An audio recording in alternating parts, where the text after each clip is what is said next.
जो लास्ट की वीडियोस में हम लोग बात कर रहे थे, हमने फर्स्ट फाइलम चालू किया था, इसका नाम था प्रोटोजोआ फाइलम। ठीक है ना, फाइलम प्रोटोजोआ को हमने स्टार्ट किया था। हमने प्रोटोजोआ के लिए बोला था धरती पर आने वाले पहले जीव थे बैक्टीरिया के बाद में। ठीक है ना, बैक्टीरिया के बाद में। ओके, तो सबसे पहले गोल्डफस्ट ने इसकी स्थापना की थी, इस फाइलम की स्थापना की। कुछ जनरल कैरेक्टर्स हमने देखे, सारे के सारे क्या होंगे, यूनिसेलुलर्स होंगे, एक कोशिकीय होंगे, माइक्रोस्कोपिक एनिमल होंगे, मोस्टली ज़्यादातर क्या होंगे, माइक्रोस्कोप से ही देख सकते हैं, न्यूड आइज से, नेक्ड आइज से नहीं देख सकते हैं। ठीक है ना। जंतु की यदि बात की जाए तो यूकैरियोटिक टाइप के होंगे, मतलब कोशिका के केंद्रक में केंद्रक झिल्ली पाई जाएगी। सभी प्रकार की सम्मितियाँ देखी जा सकती हैं। वॉलवॉक्स में स्फेरिकल मतलब गोलीय सम्मिति देख सकते हैं हम लोग। असम्मिति असम्मित एसिमेट्रिकल टाइप की सम्मिति जो है वो अमीबा में देखी जा सकती है। पैरामीशियम में बायलेटरल सिमेट्री द्विपार्श्व सम्मिति से बोलते हैं हम लोग, वो देख सकते हैं। गमन के लिए मतलब एक जगह से दूसरी जगह जाने के लिए फ्लैजिला या कशाव, ठीक है ना, सॉरी फ्लैजिला या सीलिया, कशाव या पक्षमा पाए जाएंगे। ठीक है ना।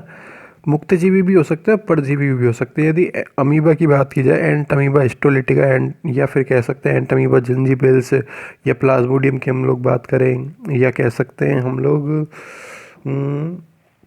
वैलेंटिडियम की बात करें, तो ये सारे के सारे क्या होंगे, परजीवी होंगे। मुक्तजीवी की यदि बात करें तो सीधी सिंपल सी बात है, पैरामीशियम है वो क्या है, मुक्तजीवी स्वेप्रोफाइट टाइप के होंगे। प्रजनन की यदि बात की जाए, प्रजनन की यदि बात की जाए तो प्रजनन मोस्टली अलैंगिक प्रकार का होगा, जो कि बाइनरी फिजन द्विविभाजन प्रकार का होता है। द्विविभाजन आप लोगों ने 12th में पढ़ा हुआ है, द्विविभाजन और बहुविभाजन, बाइनरी फिजन और मल्टीपल फिजन। एक कंडीशन और आती है यदि हम लोग बात कर लेते हैं पैरामीशियम की। यदि हम लोग बात करते हैं पैरामीशियम की, तो पैरामीशियम में हम कह सकते हैं लैंगिक प्रकार का जनन भी मिल सकता है, सेक्सुअल रिप्रोडक्शन मिल सकता है, जो कि कॉन्जुगेशन टाइप का, संयुग्मन टाइप का होता है। इसको समझा दूंगा मैं थोड़ा सा, ठीक है ना।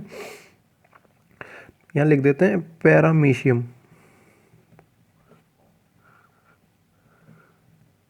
पैरामीशियम में लैंगिक प्रजनन, लैंगिक जनन, सेक्सुअल रिप्रोडक्शन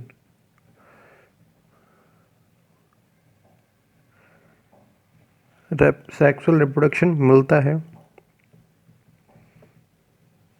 जो कि संयुग्मन विधि, कॉन्जुगेशन मेथड, कॉन्जुगेशन मेथड संयुग्मन विधि द्वारा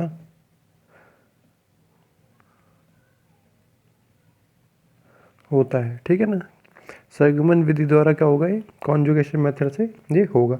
अब इसमें होगा क्या, हम लोग बात कर लेते हैं। जैसे कि ये क्या होगी, इस प्रकार से पैरामीशियम की स्लीपर सेल की तरह, चप्पल की तरह की इसकी स्ट्रक्चर पाई जाती है। इस पे छोटे छोटे क्या पाए जाएंगे, सीलियास पाए जाएंगे, जिसे हम लोग हिंदी में बोलते हैं पक्षमाप।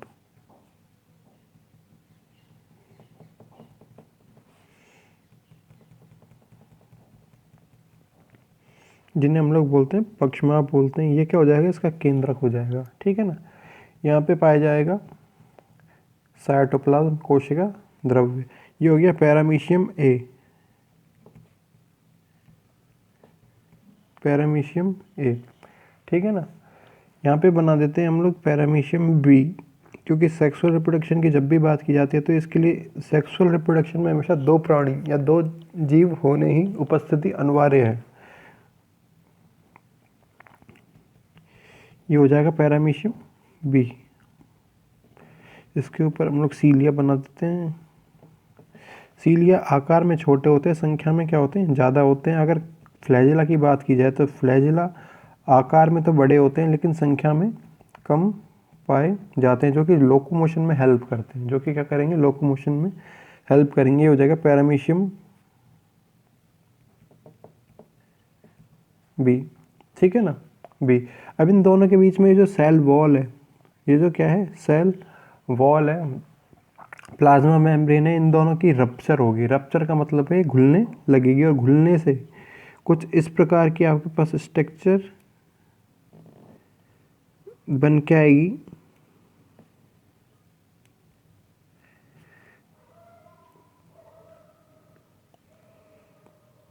इन दोनों की जो प्लाज्मा मेम्ब्रेन है, सेल मेम्ब्रेन है, घुलने लगेगी, ठीक है ना। बीच में क्या बन जाएगा, एक ट्यूब लाइक स्ट्रक्चर या ब्रिज, जैसे कि सेतु हम लोग बोलते हैं, पुल बोलते हैं हम लोग, ठीक है ना। इस प्रकार से एक संरचना का निर्माण हो जाएगा इन दोनों की जो सेल वॉल है वो घुलने से, इन दोनों की सेल वॉल घुलने से।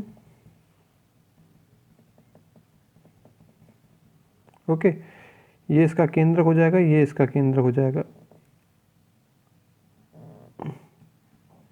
ये इसका साइटोप्लाज्म हो जाएगा। अब क्या होगा, जो इसका केंद्रक का कुछ भाग, इसमें डिवीजन होगा, डिवीजन से दो केंद्रक का निर्माण होगा। पहले तो क्या होगा, इसमें डिवीजन होगा, इसी प्रकार से डिवीजन इसमें होगा, दो केंद्रकों का निर्माण होगा, ठीक है ना। एक केंद्रक इसमें चले जाएगा, एक केंद्रक इधर आ जाएगा, तो दोनों केंद्रकों की स्थिति यदि बात की जाए तो दो पैरामीशियम हमारे पास इस प्रकार से, दो पैरामीशियम हमारे पास इस प्रकार से आएंगे, और दोनों के केंद्रक बाद की स्थिति में क्या हो जाएंगे, दोनों जुड़ जाएंगे, मतलब घुल जाएंगे। दोनों को मैं एक ही कर रहा हूँ इसी डायग्राम में, ठीक है ना। ये मेथड कहलाता है, इसमें इस ट्यूब को हम लोग बोलते हैं कॉन्जुगेशन ट्यूब, हिंदी में बोलते हैं संयुग्मन नलिका, हिंदी में इसे बोला जाता है संयुग्मन नलिका, कॉन्जुगेशन ट्यूब। ओके, तो ये आपका मेथड हो जाता है संयुग्मन का, जो कि लैंगिक जनन है, क्योंकि लैंगिक थे, दोनों में दो प्राणी पाए जा रहे हैं, साथ ही दोनों में जो जेनेटिक मटेरियल था, आनुवंशिक पदार्थ है, इसका क्या हो रहा है, यहाँ पे एक्सचेंज हो रहा है, एक्सचेंज हो रहा है। तो इसीलिए हमने बोला है इसको लैंगिक प्रकार का जनन, जो कि है संयुग्मन द्वारा। संयुग्मन में संयुग्मन नलिका का बनना आवश्यक है, कंपलसरी है, ठीक है ना। जिससे कि ये क्या हो गया, यहाँ पे एक न्यू तो नहीं कह सकते, लेकिन अभी ये पैरामीशियम बनेगा, इसमें दूसरे पैरामीशियम का जेनेटिक मटेरियल जब ये आगे प्रोड्यूस करेगा, नई सेल्स को प्रोड्यूस करेगा, नए पैरामीशियम को प्रोड्यूस करेगा, तो उसमें दोनों के ही गुण पाए जाएंगे, ठीक है ना। तो अभी देखते हैं हम लोग प्रोटोजोआ का classification, classification of protozoa.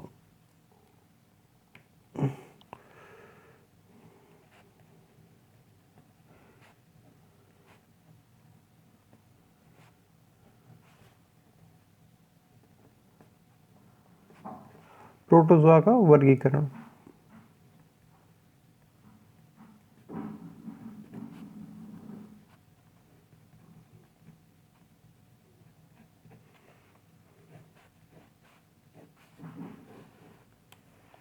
Protozoa का वर्गीकरण। ओके, तो सबसे पहले बात की जाए प्रोटोजोआ की। प्रोटोजोआ था एक फाइलम था, संघ था। प्रोटोजोआ क्या था, एक फाइलम था, संघ था, ठीक है ना। जिसको हम लोग आगे फर्दर यदि डिवाइड किया जाए तो चार क्लासों में, यहाँ लिख देता हूँ मैं क्लास,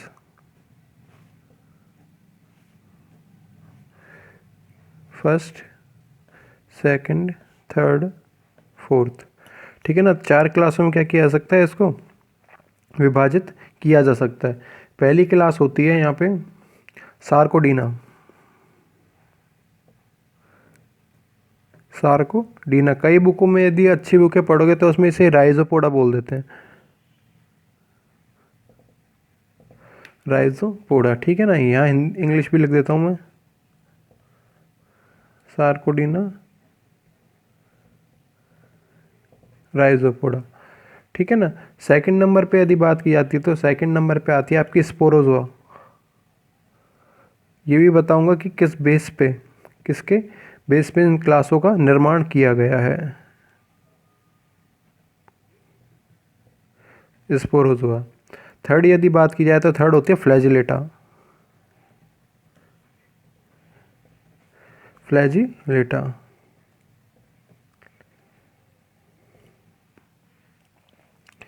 फोर्थ होती है सीलिएटा, सीलियोफोरा या सीलिएटा, सीलिएटा या कह सकते हैं Ciliophora.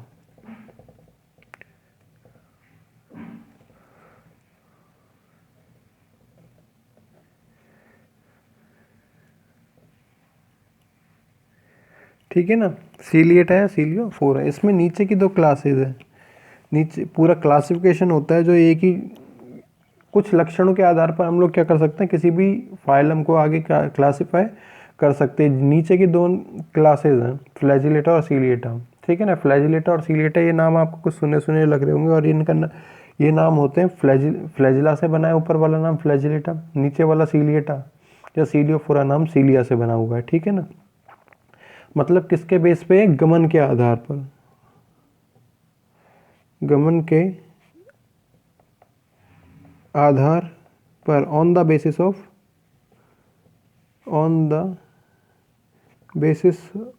Locomotion, on the basis of locomotion. अब बात आई ऊपर की दोनों क्लासों की। एक शब्द आ रहा है यहाँ पे, एक वर्ड आ रहा है यहाँ पे, स्पोरोजोआ। स्पोर्स का फॉर्मेशन होना आपने कई बार 12th में 11th में पढ़े होंगे, ब्रायोफाइटा में भी पढ़ा होगा, टाइडोफाइटा में पढ़ा होगा, जिम्नोस्पर्म्स में भी पढ़ा होगा जब आप बॉटनी पढ़ते हो तो, ठीक है ना। क्योंकि 12th तक तो हमारा बॉटनी और जूलॉजी का सिलेबस साथ साथ ही चलता है। तो स्पोरोजोआ जो वर्ड है ये बना हुआ है स्पोर्स से, जैसे कि हम लोग हिंदी में बोलते हैं इन्हें बीजाणु, जिन्हें में हिंदी में बोलते हैं हम लोग बीजाणु बोलते हैं। इसी प्रकार से क्या होता है, इनमें लोकोमोशन के लिए, गमन के लिए किसी भी प्रकार के अंग नहीं पाए जाते। ये स्पोर्स के रूप में एक जगह से दूसरी जगह तक जाते हैं, स्पोर्स के रूप में एक जगह से दूसरी जगह तक जाते हैं। इनके एग्जाम्पल बता दूंगा मैं अच्छे से, कोई, ठीक है ना। फिर फर्स्ट वाली क्लास की यदि बात की जाए, फर्स्ट वाली क्लास है सारकोडिना या राइजोपोडा। राइजोपोडा आपने क्लास पढ़ रखी होगी पहले भी, 12th में, 11th में, 12th में, ठीक है ना। यदि बात की जाए राइजोपोडा की, तो ये क्या होता है, अमीबा की होती है। सूडोपोडा भी बोल सकते हैं इसी को, इसी को बोल सकते हैं सूडोपोडा। इसमें कूटपाद का निर्माण होता है। एक्चुअल में फुट नहीं होती है वो स्ट्रक्चर जो कि निर्माण होंगे, वो एक्चुअल में फुट नहीं होंगे। एक्चुअल में पाँव या पाद जिसे बोलते हैं हम लोग, वो नहीं होंगे, उसकी तरह बस आभास देंगे, इसीलिए बोलते हैं इन्हें सूडोपोडा, राइजोपोडा। जैसे कि अमीबा के अंदर बनते हैं, जैसे कि किसके अंदर, अमीबा के अंदर बनेंगे, ठीक है। तो एक छोटा सा एक क्या हो जाता है, इसका क्लासिफिकेशन हो जाता है, छोटा सा क्लासिफिकेशन हो जाता है। अब मैं क्लास ले रहा हूँ, क्लास फर्स्ट सारकोडिना या राइजोपोडा।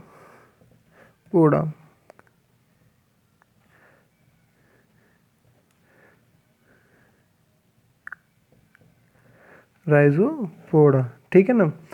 यदि इसके कैरेक्टर्स की बात की जाए, लक्षणों की बात की जाए, यदि इसके लक्षणों की बात की जाए, तो हम सीधी सीधी सिंपल सी बात की हमने, राइजोपोडा में गमन के लिए क्या पाए जाएंगे, कूटपाद पाए जाएंगे। अभी कूटपाद की यदि बात की जाए, कूटपाद हिंदी में, इंग्लिश में इसे बोलते हैं सूडोपोडिया।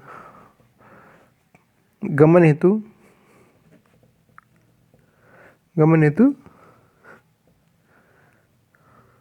पाए जाते हैं, ठीक है ना। सूडोपोडिया गमन हेतु क्या होंगे, यहाँ पे पाए जाएंगे। अब ये सूडोपोडिया को समझा जाए तो हम बात करते हैं अमीबा की। सबसे पहले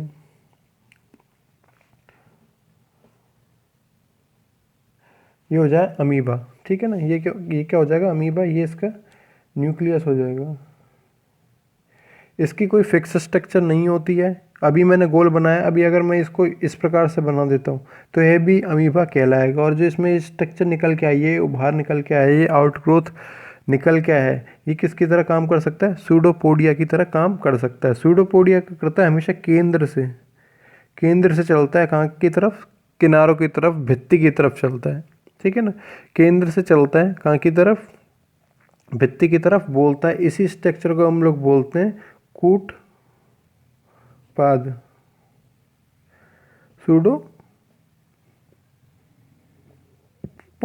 इसी स्ट्रक्चर को हम लोग बोलते हैं सूडोपोडिया, कूटपाद बोलते हैं। इसी की सहायता से एक अमीबा के अंदर क्या होती है, गमन की क्रिया होती है, ठीक है ना। इसी की सहायता से क्या होगी, एक अमीबा के अंदर क्या, ये कह सकते हैं हम लोग, वॉल्वॉक्स की बात कर सकते हैं, या लिशमानिया की बात कर सकते हैं, एंटमीबा की बात कर सकते हैं। इनके अंदर क्या होगा, गमन की क्रिया होगी। दूसरा मेन कैरेक्टर हो जाता है, दूसरा यदि मेन कैरेक्टर की यदि बात की जाए, दूसरा मेन कैरेक्टर हो जाता है मुक्तजीवी होते हैं, फ्री लिविंग, फ्री लिविंग हो सकते हैं। वह परजीवी होंगे, पैरासिटिक फॉर्म में पाए जाएंगे। एंटमीबा हिस्टोलिटिका मनुष्य के अंदर डायरिया करता है, एंटमीबा जिंजीवल्स पायरिया करता है। ठीक है ना, तो ये दोनों कंडीशन अलग है और दोनों पैरासिटिक फॉर्म में कंडीशन है, परजीवी पैरासिटिक फॉर्म के रूप में दर्शाते हैं। बाकी हम लोग देखेंगे नेक्स्ट वीडियो में। Thank you.